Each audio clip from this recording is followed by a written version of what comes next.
하나님 말씀 사무엘하 23장 3절에서 5절 말씀입니다.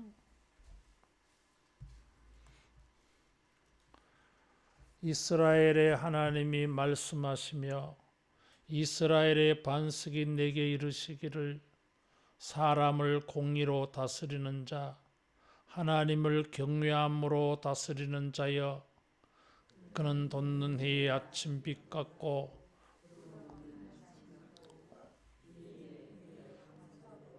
땅의 소음이 돋는 새풀 같으니라 하시도다. 내 집이 하나님 앞에 이같지 아니하냐.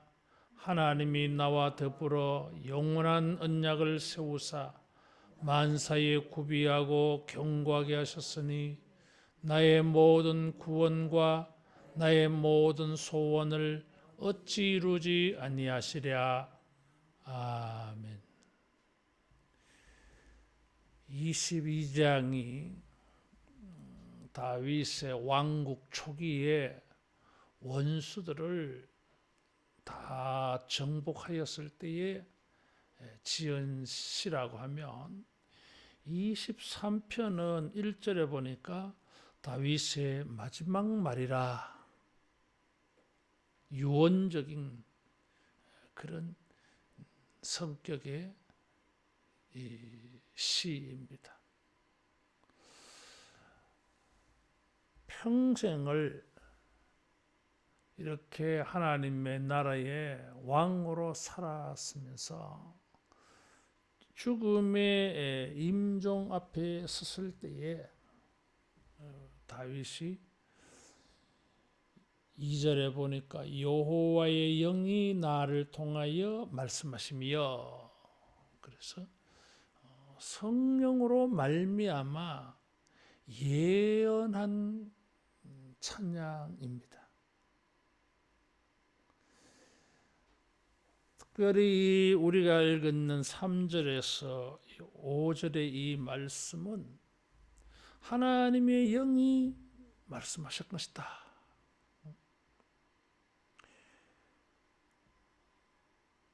그리고 3절에는 이스라엘의 하나님이 말씀하셨다.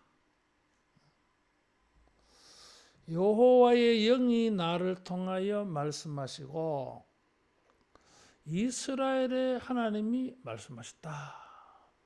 이런 두 가지 표현을 써서 신적 권위를 나타내고 있어요. 다시 말하면 다윗이 개인적으로 찬양하고 기도한 시이지만 그것이 전부는 아니다 하는 것입니다. 성령으로 하나님이, 이스라엘의 하나님이 말씀하신 것을 자기가 말하고 고백하고 나타낸 것입니다.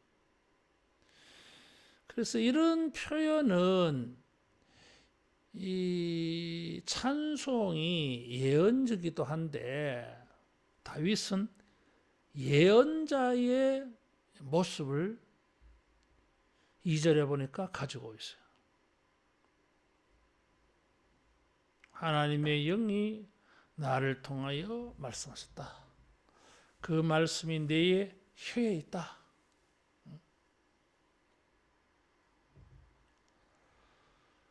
이런 다윗의 고백은 마치 그가 선지자인 것처럼 예언을 하고 찬송을 했다고 하는 것입니다. 자, 예언은 무엇입니까? 미래에 일어날 일을 예언이라고 합니다. 근데 성경에는 그런 개념과는 더 큰 의미가 있어요. 그래서 굉장히 미래적인 그런 것만 예언이라고 여기는데 하나님이 행하심을 표현하는 말도 예언에 포함되어져요. 여호와의 영이 나를 통하여 말씀하셨다. 그래서 자기가 선지자인 것처럼 그래서 예언을 나타내었습니다. 내용은 자기 후손들이 이제 솔로몬부터 자기는 이제 늙어서 죽게 되어졌기 때문에 그래서 자손들에게 대대로 하나님이 말씀하시는 그런 왕의 역할을 해라. 이런 당부의 시입니다.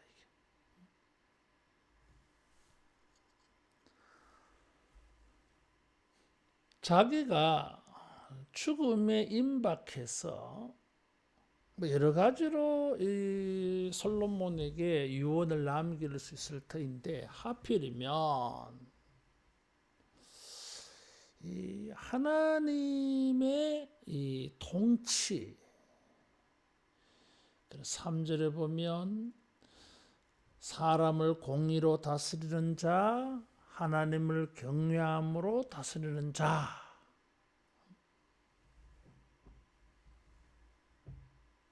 그런 위치, 존재감을 알고 행할 때에 하나님은 이 사람들에게 빛을 뿌려주고 비를 뿌려주어서 풍성한 열매를 거두게 해요.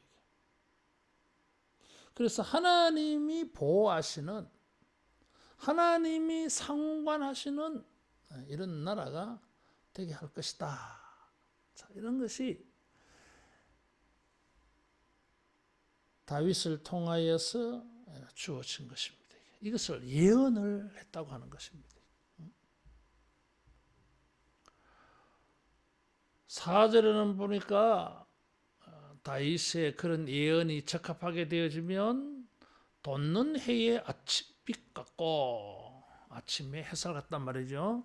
구름 없는 아침 같고, 구름 한 점도 있어서 빛을 가리게 하지 않아. 그런 거예요. 마지막에는 땅에서 우미 돋은 쇠풀 같다. 이 말은 땅 속에 묻혔다고 하는 말이에요. 그러니까 죽음을 생각할 수 있는 그런 말이에요. 그런데 이 땅에서 풀이 돋아나. 그래서 이 햇빛, 구름은 비, 그리고 비가 내린 후에 광선으로 땅에 비춰준다. 이런 이 축복이 있음을 예언을 했어요. 그래서 이 유언을 남기면서 하나님을 찬양하는데 자기 후손들에게 종합적으로 예언을 한 것입니다. 그래서 5절에 보면 내 집이 하나님 앞에 이같지 아니하냐. 자기의 가문이, 자기의 집안이, 가족들이, 자손들이 하나님의 큰 복을 받을 것으로 이렇게 예언을 했어요. 예언이라고 하면, 하나님의 예언이라고 하면 하나님의 말씀대로 반드시 이루어집니다. 그래서 이 후손들에게 더 나아가서 메시아가 공의와 경외감으로 통치하는 것을 말하고 있는데 1차적으로는 자기 후손들에게 솔로몬에게 명령을 내리는 거죠. 이게. 사람을 공의로 다스리라. 하나님을 경외함으로 다스리라. 잊어버리지 말고 이 두 가지를 꼭 기억해라. 그렇게 하면 4절과 같은 이런 축복들이 이스라엘 백성들의 삶 가운데 풍성히 나타날 것이다. 왕의 역할을 그렇게 제안해서 말한 것입니다. 그래서 이런 것을 예언을 했다고 하는 것은 말씀대로 이루어진다고 하는 것이고, 또 다른 하나는 기대감을 가지게 만들어요. 하나님께서 다윗을 통하여 이런 예언이 나오게 하셨는데, 그가 예언한 대로 이런 일들이 이루어질 것이다. 그래서 자손들에게 공의와 경외감으로 다스리면 틀림없이 하나님이 복을 줄 거다. 그걸 잘해라. 이런 뜻입니다. 이런 것을 말하면서 이스라엘의 반석이라고 하나님을 그렇게 호칭을 했어요. 3절에 보면 이스라엘의 하나님, 이스라엘의 반석. 그래서 이 반석은 이스라엘의 하나님을 가리켜요. 하나님을 반석이라고 하는 것은 변덕 부리지 않는다. 그리고 이런 반석은 영구성, 영원한 것 같더라. 그 말이죠. 그러면은 자기가 이제 예언을 내려요. 후손들에게. 하나님은 우리에게 반석이 되신다. 또 솔로몬을 위해서, 자녀들을 위해서 축복하며 기도해 주는데, 하나님 이들에게 반석이 되어 주소서, 이런 의미를 담고 있어요. 이것을 예언을 했어요. 그래서 사람들에게, 후손들에게 하나님이 우리 삶의 반석이다 가르쳐 주는 것입니다. 성경의 반석은 여러 가지 상징적인 의미가 있는데, 대부분은 피난처, 다윗이 나의 주, 나의 반석, 의의 하나님이여 이렇게 기도하는데, 반석은 피할 수 있는 곳, 다시 말하면 보호의 개념이 있어요. 자기는 임종에 가까워서 이제 자기를 계승해서 왕이 될 솔로몬에게 말씀으로 당부하는 것입니다. 하나님이 나에게 반석이 되어 주셨다. 그리고 내가 예언을 하는데 하나님이 너에게도 반석이 되어 주실 것이다. 이런 것을 예언을 하면서 솔로몬으로 하여금 기대감을 가지게 만드는 거지. 따라하겠습니다. 이스라엘의 반석이여. 그래서 하나님은 이스라엘을 보호하신다. 그리고 하나님을 굳이 반석이라고 한 것은 광야 시대의 경험이 반영되어져 있죠. 이스라엘 사람들이 반석에서 물을 얻었어요. 다윗은 사울에게 쫓겨다니면서 또 압살롬에게 쫓겨다니면서 그의 삶은 굉장한 위기에 직면했던 것입니다.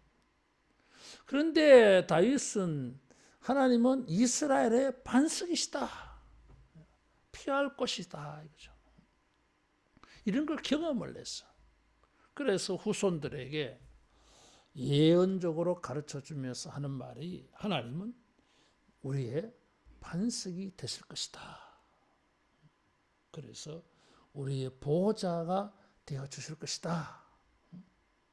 이것을 이제 교육을 시키는 거지.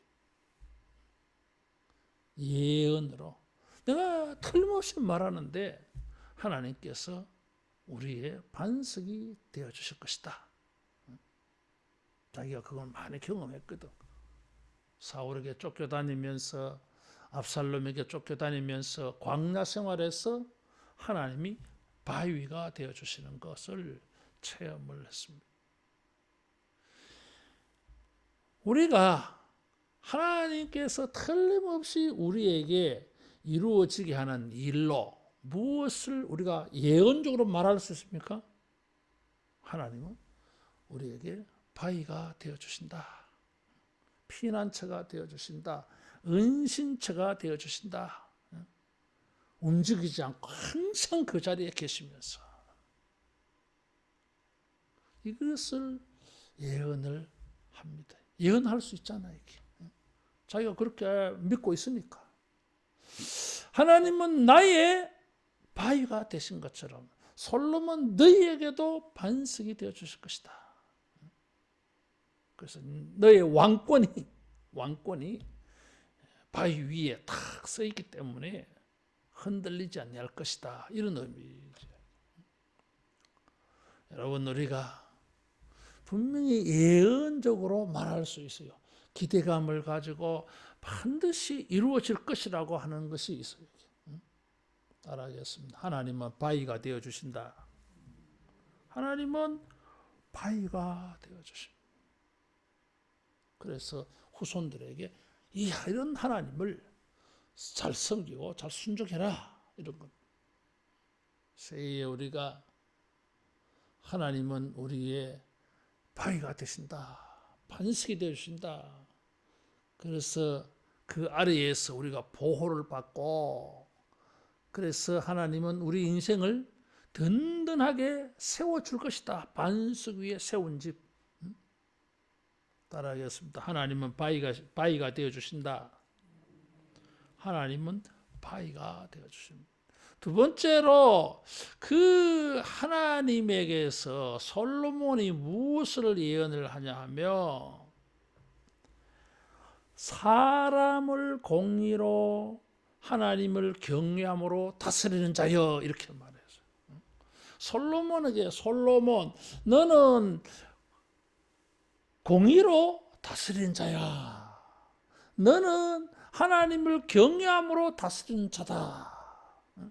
교육시키겠지 이게. 그런데 많고 많은 말들 가운데 이 말을 했어요.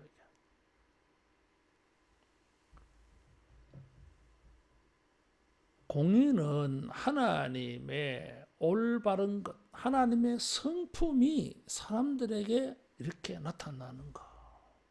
의로우신 하나님의 백성들을 잘 통치해서 이 사람들이 하나님의 의의 사람으로 만드는 것. 이게 정치요, 왕의 역할이야. 사람들을 대하여서는 공의로 다스리지만 하나님을 향하여서는 경외감을 가지고 두려움과 떨림으로 행해요. 자, 이 두 가지가 분리되지 않아. 사람들에게는 하나님의 의로운 것이 세워지도록 다스리는데 사람들에 대하여서.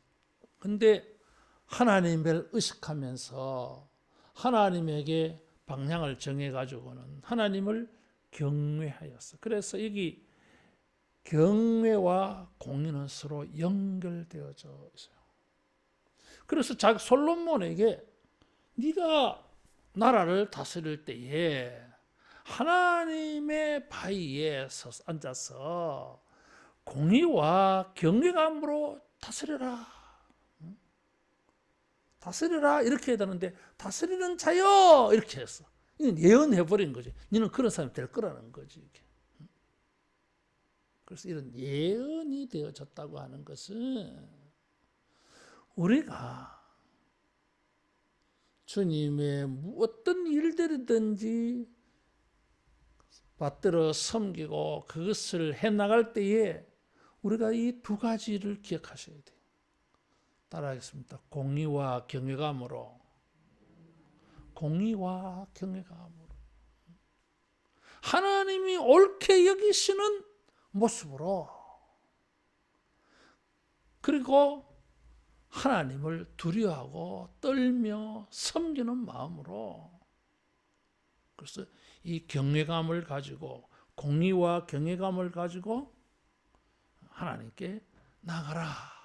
고백해라. 그리고 그렇게 다스리라. 그래야 4절에 축복이 이스라엘 모든 백성들의 삶 가운데 나타날 거야. 하나님의 나라가 이루어질 거라고 보는 것입니다. 근데 솔로몬은 그러면서 잘 못했잖아요. 솔로몬이 죽고 난 다음에 21명의 왕들도 잘 못했어요. 그러다가 예수님이 오신 거예요.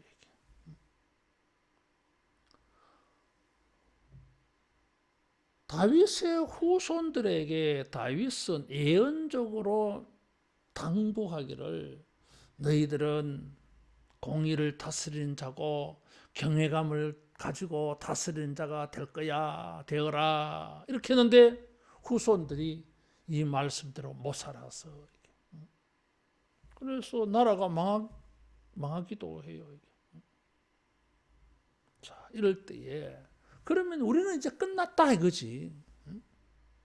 누가 이런 공의와 경외감을 가지고 다스려 이런 놀라운 축복이 나타나게 할 건가? 이 자기 경험을 통해서 자기가 이런 일을 할 수가 없다는 걸 알아, 자기가. 그렇죠. 뭐. 다윗도 연약한 사람이니까. 그러면 솔로몬은 완벽하게 이것을 해낼까? 그렇지 않아. 다윗이 솔로몬에게 이런 공의와 경외감을 가지고 다스려야 된다. 너는 다스리는 사람이야. 이렇게 예언을 하였다 할지라도 다윗과 그의 후손들 아무도 이런 공의와 경외감을 가지고 통치하여서 천국과 하나님의 나라의 복이 임하도록 못했어. 이게. 그것을 예수님이 하신 거. 이걸 예언했다는 거지. 이런 것을 내다보았다는 것이고 이런 일들을 기대했다고 하는 것입니다. 우리가 서 있는 자리에서 우리는 주님을 섬기면서 공의와 경외감을 가지고 해야 돼. 근데 그게 잘 안 돼, 이게. 잘 안 돼요, 이게. 그러면 우리는 뭐 더 이상 기대할 게 없네. 다윗이 아니다. 예수님께서 공의와 경외감을 가지고 우리를 다스려주는 시대가 올 거야. 온다, 믿으라. 이런 당부. 그래서 너희들도 솔로몬 너도 하나님의 이런 공의와 하나님의 이 경외감이 충만한 메시아가 하나님의 아들이 와서 이것을 사람들에게 알릴 때에 다윗은 예언을 했어요. 그런 후손이 우리에게서 나올 것이다. 그리고 사람들은 이런 일이 되어지도록 봉사해야 된다. 우리의 직분이 공의와 경외감을 가지고 행해서 근데 행하면서 우리는 만족을 얻지를 못해요. 우리가 그런 인간이 아니야. 그래서 어디까지 내다봅니까? 쭉 내다보면서 예수님까지 내다본 거예요. 예언을 한 거예요. 예언을. 우리의 삶 가운데 세상의 어떤 통치자도 나에게 이런 감동을 주는 정치 못해요. 우리 자신이 그런 일을 시도해도 잘 못해. 이게. 그런데도 불구하고 예수님을 보내어서 공의와 경외감을 가지고 다스리게 되어질 것이다. 이것을 예언으로 들려줬습니다.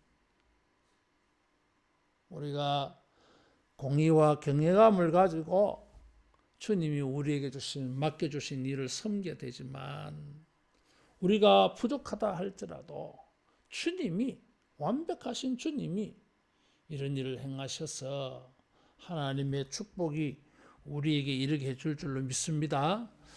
이런 왕들에게 솔로몬에게 네가 왕이 되어질 건데 반석이신 하나님처럼 잘 다스려라. 사람들에 대하여서는 공의로, 하나님을 대하여서는 경외감을 가지고 잘 다스리라. 그러면은 네가 다스리는 이 세계가 하나님의 놀라운 축복을 받는 세계가 되리라, 될 것이다 예언을 한 것입니다. 그런데 이것을 우리가 들여다보면은 공의와 경외감을 가지고 우리가 행하면 하나님께서 우리에게 이런 4절에 복을 주신다, 주실 줄로 믿으라. 공의와 경외감을 가지고 있으면, 이걸 잘 지키면은 하나님의 축복이 있어요. 따라하겠습니다. 공의와 경외감을 지키자. 그것이 하나님의 복을 받는 비결이야. 자, 하나님은 어떻게 복을 주십니까? 그 사람을 돋는 해의 아침 같고, 아침에 해 돋을 때에 빛이 비치는 것처럼 하나님이 너를 비춰줄 것이다. 두 번째로는 구름 없는 아침 같고, 자, 이제 어둠이 물러가고 아침이 오는데 구름이 없어. 이제 아직 아침이니까. 세 번째는 뭐예요? 비 내린 후의 광선. 그래서 이 세 가지 빛을 가만히 보면 점층적이요. 처음에는 돋는 해의 아침 같다. 아침에 해 돋을 때와 똑같다. 두 번째는 구름이 언급되어졌어. 그 다음에 비가 나오기 때문에 구름 없는 아침빛 같다. 그 구름 한 점 없는 밝음을 말해요. 구름은 단지 물리적인 구름을 말하는 게 아니잖아요. 구름은 억압되어진 거, 고통스러운 거, 환란의 이미지를 가지고 있어요. 돋는 해의 아침, 아침에 해 돋을 때 빛은 어떤가요? 이게? 아직 이 어둠에서 아침으로 이렇게 전환되면서 태양이 떠오르잖아요. 그래서 태양이 떠오르는 것은 밤과 아침의 경계예요. 다시 말하면 낮의 시작이야. 이게. 낮이기 때문에 일을 하는데 무엇이 생깁니까? 한 번씩 구름도 생기고 구름이 모여서 비까지 내려서 일을 못해. 그런 상징성이 있는 단어들이에요. 그런데 어떻게 합니까? 비도 빛과 같아. 결국은 그 구름이 모여서 비가 땅에 내려져 가지고 땅에서 열매가 싹 트는 거예요. 공의와 경외감을 가지고 행하면 하나님께서 빛으로 비춰 주셔서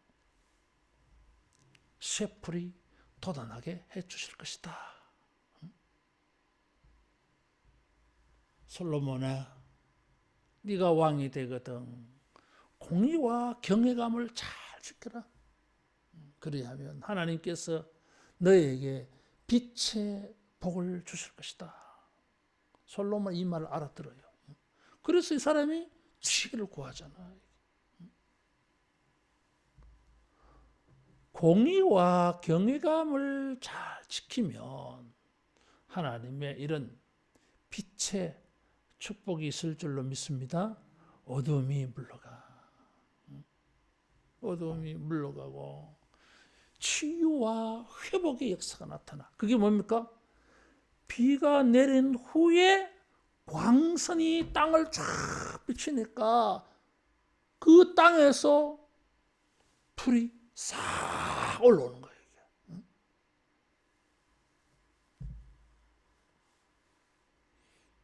빛을 비출 뿐만 아니라 비를 주셔가지고 이거 나는 빛만 원하는데 아니 구름도 필요해 물도 필요해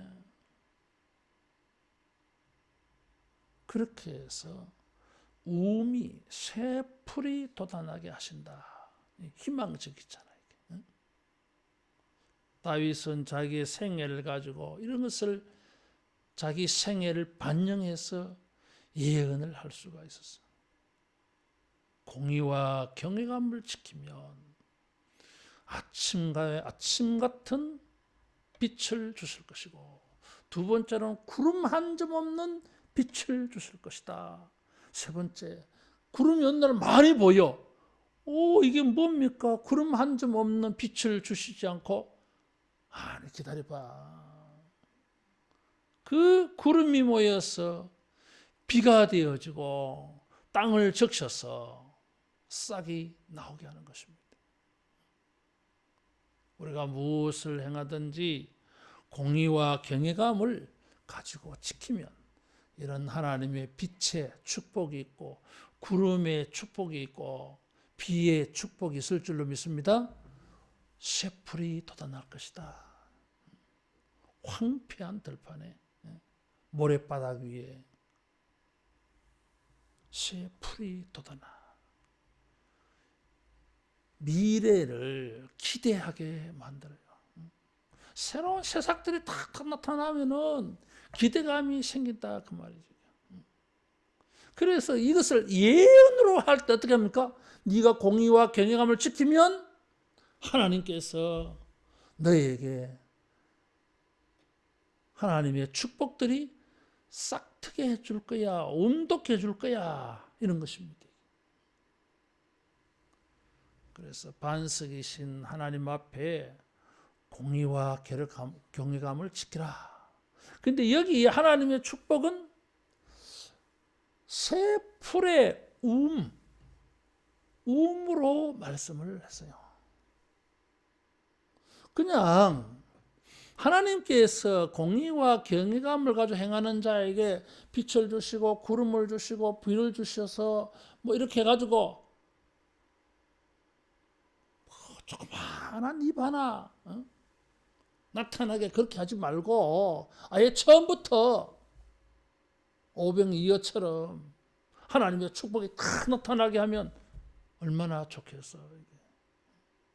그런데 하나님은 그렇게 하지 않고 비온 후에 광선이 비추어져서 땅이 우음을 솟아나게 만들어. 이 새싹들이 나타나서 어느 날 밭을 파랗게 만들어. 이것이 또 빛을 받고 구름을 받고 비를 받아서 또 성장, 자라갑니다. 나중에 식량이 되어져. 푸른 초장, 맑은 시냇가의 축복이 만들어지더라 이거죠. 솔로몬이 다윗의 후손들이 공의와 경외함을 지키면 새로운 축복의 시대가 시작될 것이다. 이분 누구요? 예수님이에요. 왜냐하면 솔로몬이나 그의 후손들이 뭐 정치를 잘해가지고 공의와 경외감이 막 돋보이는 그런 정치를 해서 하나님께서 햇빛과 구름과 비의 은사를 준 그런 게 없잖아 이게. 그런데 예언이니까 하나님의 말씀대로 틀림없이 그렇게 될 거니까 나중에 보니까 뭐요? 예수님 통해서 다 이루어지더라 이거지. 따라하겠습니다. 점진적으로 이루어지게 하신다. 그래서 우음이라고 하는 단어를 썼어요. 처음부터 막 열매가 탁 바로 주시지 않고 처음부터 꽃이 환하게 핀 그렇게 하지 않고 겨우 이파리 하나 탁 땅을 비집고 올라왔어. 따라하겠습니다. 하나님의 일의 시작이다. 하나님의 일의 시작이에요.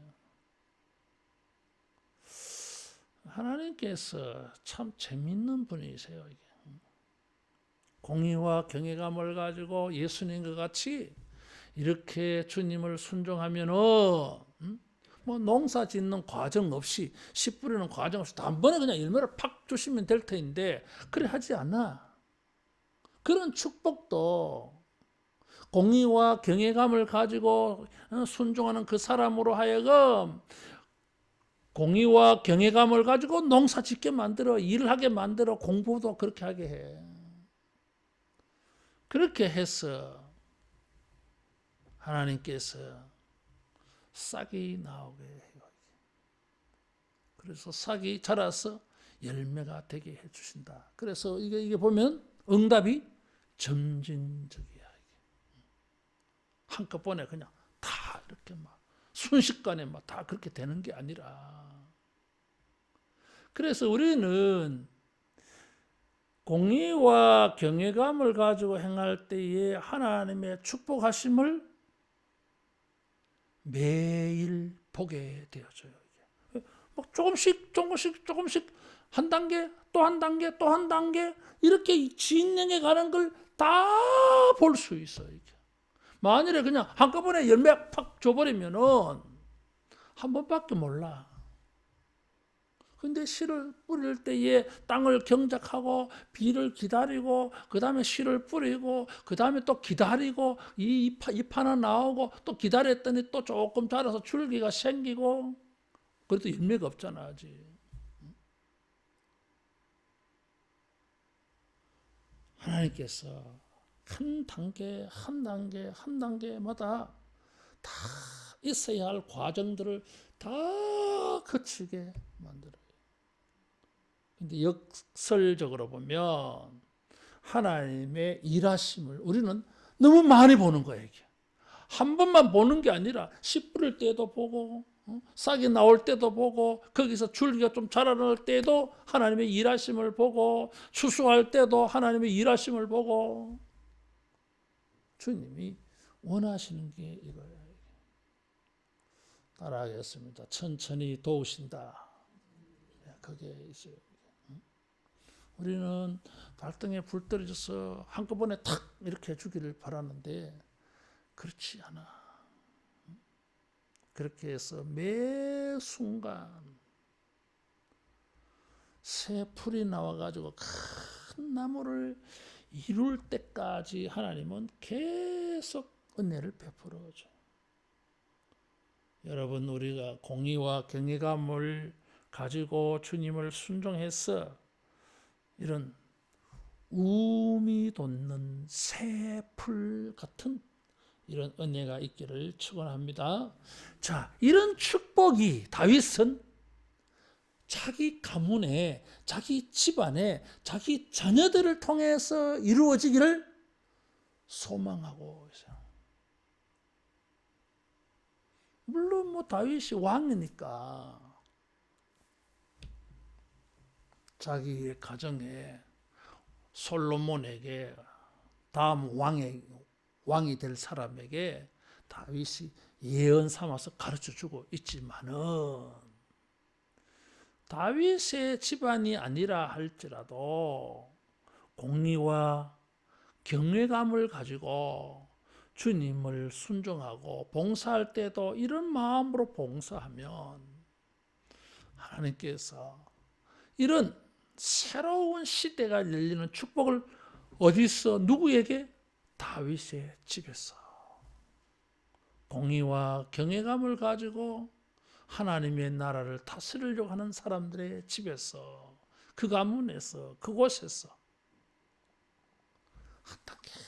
한 단계 하나님께서 열매 맺게 해 주시겠다고 하는 약속이에요. 그래서 다윗이 사무엘하 7장에 내 집을 축복해 주십시오. 자기 가문을 축복해 주십시오. 그런데 안 되잖아. 이게.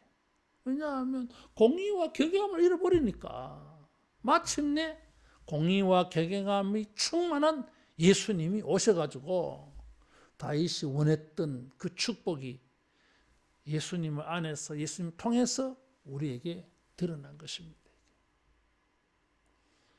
그렇든 저렇든 공의와 경외감을 가지고 행하는 자들은 하나님이 복을 주시고 끝이 아니야. 이게 그 가문을 통해서, 그 가정을 통해서 하나님은 큰 복을 완성시켜 갈 줄로 믿습니다. 그래서 5절에 보면 나와 더불어 영원한 언약을 세워달라고 요청한 것입니다. 공의와 경외감을 가지고 나와 우리 후손들이 우리 집안의 자녀 3, 4대 쭉 흘러가도 우리는 공의와 경외감을 가지고 왕노릇하겠습니다.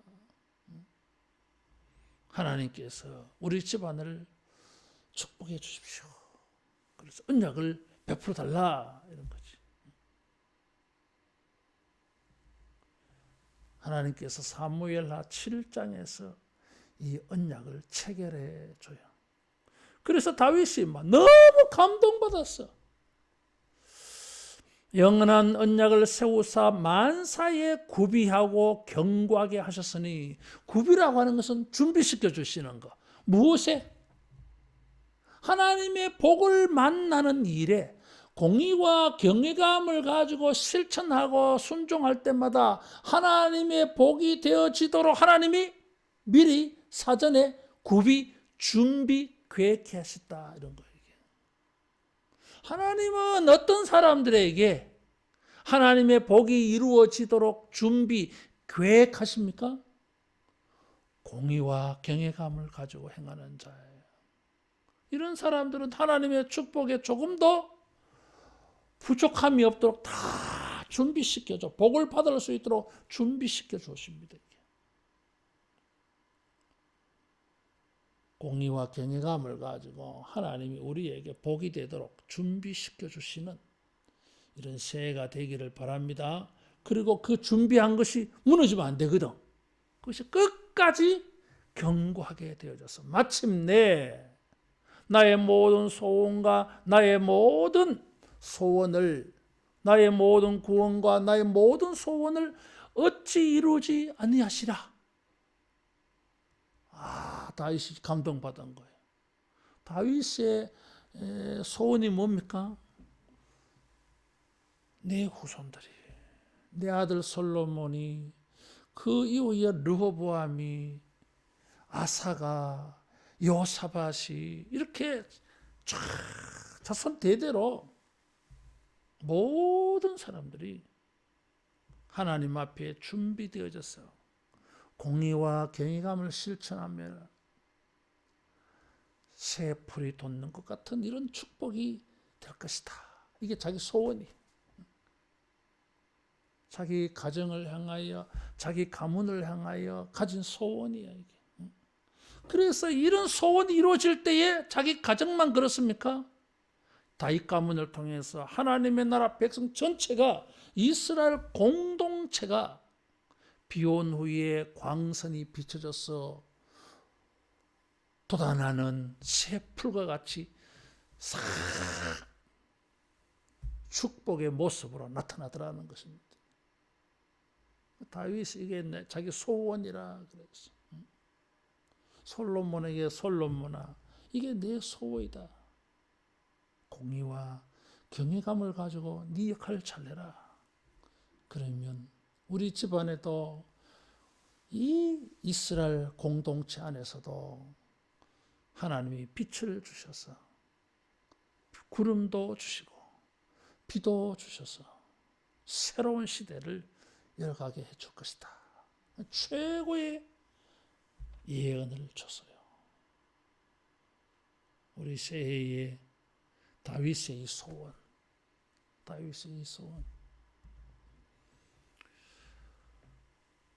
나와 더불어 영원한 언약을 세우사 나의 집이 이런 복을 받게 하소서.